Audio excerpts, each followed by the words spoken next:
শুভ সকাল আমার প্রিয় বন্ধুরা, আশা করছি তোমরা যে যেখানে আছো সকলেই ভালো আছো, সুস্থ আছো।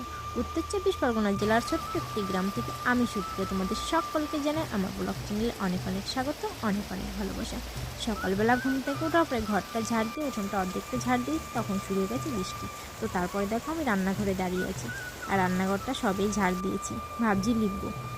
ভাবছি লিখবো, আর দেখো জল পড়ে পড়ে বারান্দাটা পুরো জল জল হয়ে গেছে। তো আমি হাতের সামনে যা পেয়েছি তাড়াতাড়ি করে সবগুলো কেটে দিচ্ছি আর কি।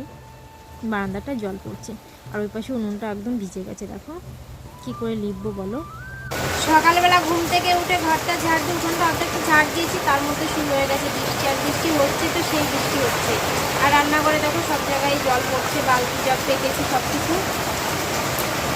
আর রান্নাটা করিনি, কালকে তো অনেকগুলো পান্তা ভাত ছিল, সেই করা পান্তাকে তখন দাদাভাই চলে গেছে। আর একটু পরে রান্না করবো। আর কী করে রান্না করবো বলো, সকাল থেকে বৃষ্টি শুরু হয়ে গেছে। তো এখন বাসন কটা কত কল করে কালকে ভিজানো ছিল, ওগুলো মাজতে হবে। আর বৃষ্টি তো কমছে না, বৃষ্টির মধ্যে ভিজতে তো ঠান্ডাও লেগে যেতে পারে বলো। ওই জন্য বৃষ্টিটা কমুক, তারপর সব কাজবাজ খাবে। অনেকক্ষণই তো বসে রয়েছি, বৃষ্টি কমছেই না। তো এখন দেখি একটু কমেছে, তো টিপ টিপ করে তাও পড়ছে। তো আমি হাঁড়িটা মেজে নিয়ে এসেছি, হাঁড়িটা মেজে ভাতটা বসিয়ে দিয়েছি। আর ভাবছিলাম উনুনটা লিখবো, কালকে তো বড়া করেছিলাম, তো উনুনের সাইডে পড়েছে, তো উনুনটা কী করে লিখবো বলো। রান্নাঘরে জল পড়েছে 2-3 জায়গায়, তো ওই জন্য আর লিপিনি। আর বসে বসে ঘরে সবজিটা কেটে নিয়েছি আমি বৃষ্টির মধ্যে, আর এখন ভাতটা বসিয়ে দিয়েছি। আর বাইরে এখনও ঝিরঝির করে বৃষ্টি পড়ছে, তো ভাতটা বসিয়ে দিয়ে আমি এখন বাসনগুলো মাজতে যাব। এদিকে দেখো যে ভাতটা বসিয়ে দিয়েছি। আর এই চিটটা না, এই চিটটা কি জানি হয়েছে, শুধু চিট ধরে এইখানটায়, মানে এই ঝিকটা ভেঙে যাচ্ছে, বারবার জোড়াচ্ছি তারপরেও ভেঙে যাচ্ছে। তো ভাবছি দেখি একটু গোবর দিয়ে জুড়িয়ে দেখবো, মাটির ভিতরে গোবর দিলে অনেক সময় জুড়ে থাকে আর কি অনেকক্ষণ। তো এই রান্নার পরে তো জ্বালানি নুন পরে দিই, তো জ্বালানি দেওয়ার পরে জ্বালানি টান দিলে আর কি ভেঙে গেছে কখনো আর কি, তো চিট ধরেছে সেখান থেকে ভেঙে গেছে। তো এখন আর লিপলাম না, রান্নার পরে যদি বৃষ্টি না হয় তাহলে লিপবো। এখানে রেখেছি আমি সবজি, এগুলো হচ্ছে কচু পাতা, আর হচ্ছে কচুর ডাগা। তো এতে এই কচুকে অনেকে দুধমান কচু বলে, আর অনেকে দস্তা কচু বলে। তোমরা কি বলো অবশ্যই আমাকে কমেন্ট করে জানিও। তো আমরা তো দুধমান কচুই বলি। তো এই পাতা দিয়ে আর ওই ডাটা দিয়ে একটু তরকারি করবো। আর ওই দেখো আমাদের ঘরে অতিথি এসেছে, ম্যাও। এখন শুধু ভাত আর তরকারি করব, একটা তরকারি করব, কারণ কেউ বাড়িতে নেই, আমি আর আমার শাশুড়ির জন্য রান্না করছি। মেয়েরা তো কালকে জেঠু বাড়ি গেছে, আর তোমাদের দাদাভাই সকালে কাজে বেরিয়ে গেছে। তো রাত্রে রান্না করব আর কি, সকাল সকালে করে নেব। তো এখন এই একটা তরকারি দিয়ে আমরা খেয়ে নেব। তো বাসনটা তো কল করে ভিজানো রয়েছে, ভাতটা হতে লাগুক, আমি কল করে বাসনগুলো মেজে আসি। তো বাসনটা মেজে এসে ভাতটা হয়ে গেছে, ভাতটা দিয়ে দিয়েছি। আর এদিকে দেখো তরকারিটা বসিয়ে দিয়েছি। আর ওই কচু শাকটা বলেছিলাম না তরকারির ভিতর দেবো, তো ওটা নাকি তরকারিতে দিলে গাল চুলকাবে, ওই জন্য আর কি তরকারিতে দেবো না, ওটা আলাদা করে রেখেছি ভাজবো। এই শাকটা কুচিয়েছিলাম তরকারিতে দেবো, তো তরকারিতে দিলে গাল চুলকাবে বললো, তো তার জন্য আর এটা তরকারিতে দেবো না, এটা আলাদা করে ভাজবো। আর এই তরকারিটা একদম অল্প ঝোল দিয়েছি, কারণ কচুটা সবজির মতো আবার জল গলবে, বেশি ঝোল লাগবে না, ওই জন্য অল্প একটু ঝোল দিয়েছি।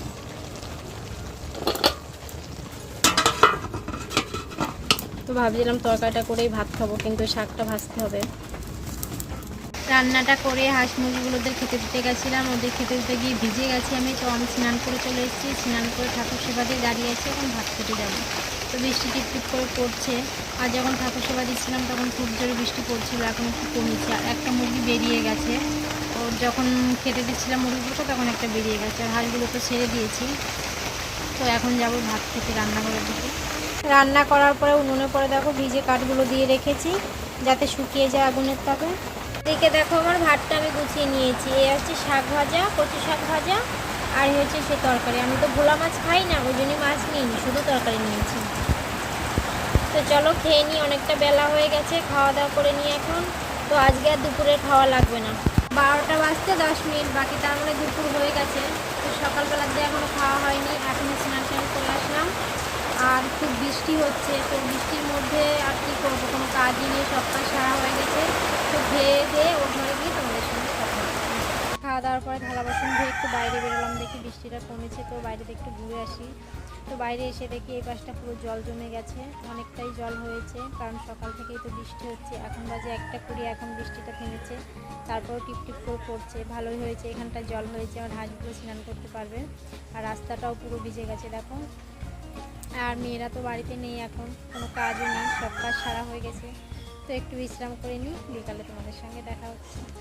দুপুরবেলা একটু শুয়েছিলাম, তো ঘুম থেকে উঠে বিকালে কাজকর্ম সব সারলাম। আর প্রত্যেকদিন সন্ধ্যার আগে হাঁস মুরগিগুলোকে খেতে দিই।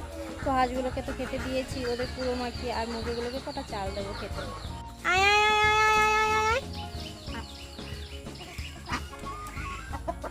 হাঁসগুলো চলে এসছে।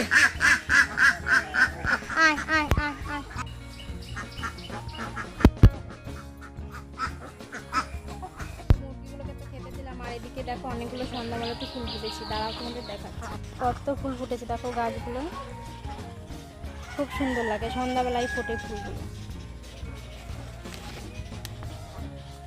কি সুন্দর লাগছে। 3টে গাছ আছে এখানে, অনেকগুলো ফুল ফুটেছে। রান্নাটা না আজকে আমি সকাল সকালে বসিয়ে দিয়েছি, ভাতটা বসিয়ে দিয়েই মুরগিগুলোকে খেতে দিতে আসলাম। মনে হয় ভাতটা এতক্ষণ উঠিয়ে গেছে।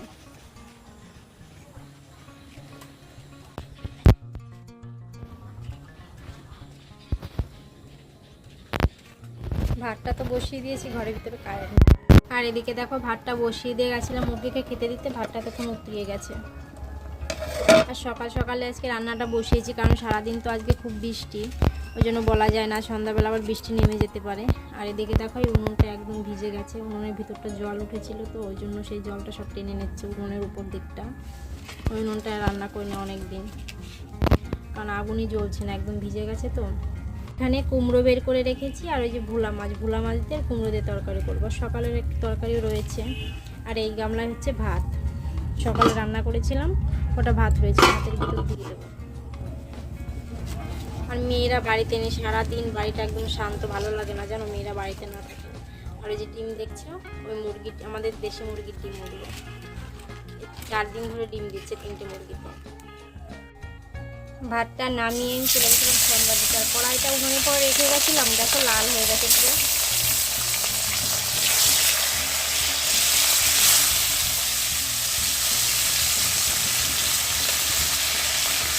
মাছটা ভাজা হোক, আমি এদিকে কুমড়োটা কেটে নিই।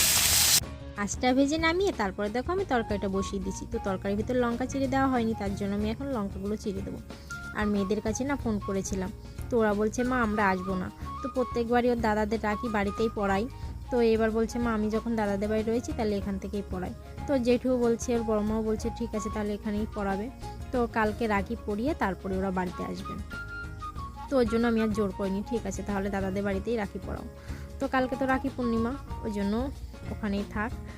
তো অনেকবার বলেছিলাম যে মনা তোরা বাড়িতে চলে আয়, তো বলছে না মা এখানে দাদাদের বাড়িতে থেকেই রাখি পড়াবো। তো বলছি ঠিক আছে তাহলে, যখন ওদের মন চাইছে যে ওখানেই রাখি পড়াবে তাহলে ওখানেই পড়াক। আর এদিকে দেখো আমার লঙ্কা চিড়ে দেওয়া হয়ে গেছে।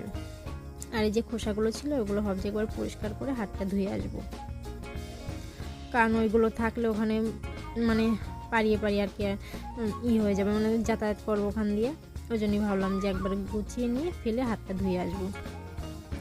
আর ওই সকালবেলা কচু শাক ভেজেছিলাম কটা, আর অল্প কটা রেখে দিয়েছিলাম, তো সে কটা ওই যে সাইডে রেখে দিয়েছি, কুচানো আছে, ও কটা ভাজবো আর কুমড়োর তরকারি করব।